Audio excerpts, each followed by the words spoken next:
Over the weekend, President Biden once again refused to describe the situation at the southern border as a crisis.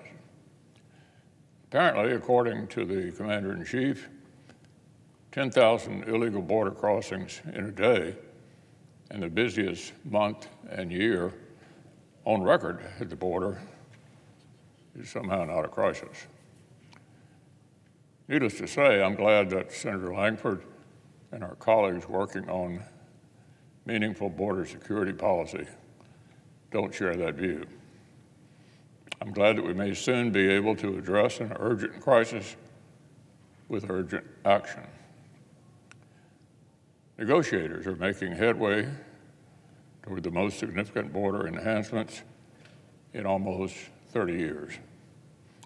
They're getting closer to delivering serious, lasting solutions to the unprecedented humanitarian and national security catastrophe that's unfolded on President Biden's watch.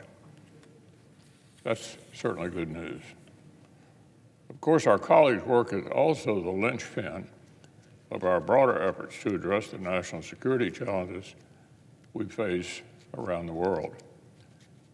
From Russian aggression in Europe to Iran-backed terror in Israel and the Middle East to competition with China. An increasingly aggressive China represents the greatest strategic challenge of the century, and recent events in the Indo-Pacific remind us exactly what's at stake. The PRC is an expansionist, revisionist, and repressive power all at the same time. It wants to impose its will on its neighbors, regardless of their views or values, just like it does at home. Just consider the free, fair, and hotly contested elections that took place in Taiwan this past Saturday. People of Taiwan resisted Beijing's blatant efforts to interfere in their politics, and the PRC is clearly unhappy with the outcome of the election, which saw the DPP maintain its hold on the presidency.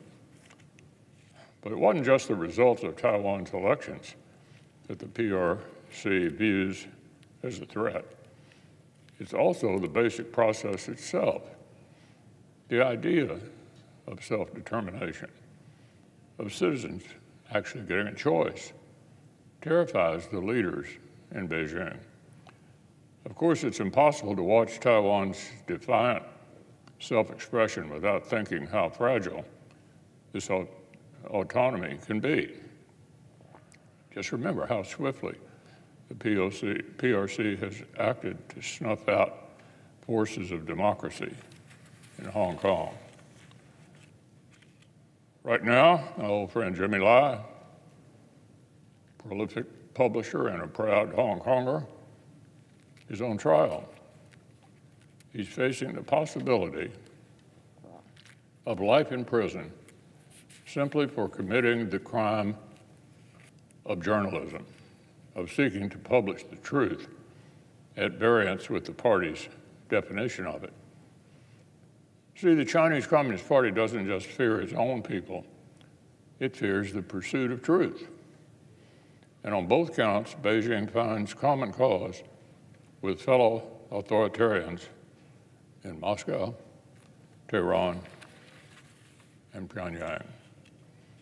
These regimes and the would-be imperialists who lead them understand that their most precious currency isn't truth or legitimacy, but control and fear. The PRC subjects its citizens to extensive surveillance, censorship, and repression. And in the case of ethnic minorities like the Uyghurs, Beijing has employed detention, sterilization, and outright genocide. Beijing fears difference. It fears dissent, and not just at home. The PRC interference in Taiwan's democracy is emblematic of the shadow of intimidation Beijing hopes to cast further across that region. The PRC is building a military with the capacity to bend Beijing's neighbors to its will. It's putting U.S. allies like the Philippines directly in its crosshairs. It's aiming to improve direct prohibitive costs on the United States, and it isn't pinching pennies to achieve those aims. For more than 2 decades, its investments in new military equipment and capabilities have grown by an average of 10% per year. So it's become quite fashionable in Washington to talk about how we're not taking competition with China seriously enough. But the resource this competition demands most urgently is not a stern lecture from a climate diplomat. What America and our allies need most in the race to outcompete our top strategic adversary and systemic rival is hard power.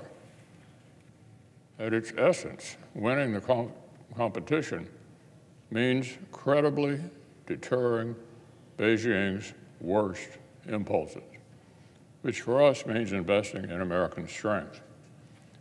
Outcompeting the PRC will require greater investments in our military capabilities and in our industrial capacity to produce them. The West cannot be caught unprepared for this challenge. We cannot afford to neglect the lessons of history. The Senate has opportunities ahead to demonstrate that we understand what's at stake. We'll have chances to take hard power investments seriously. We need to be ready to take them.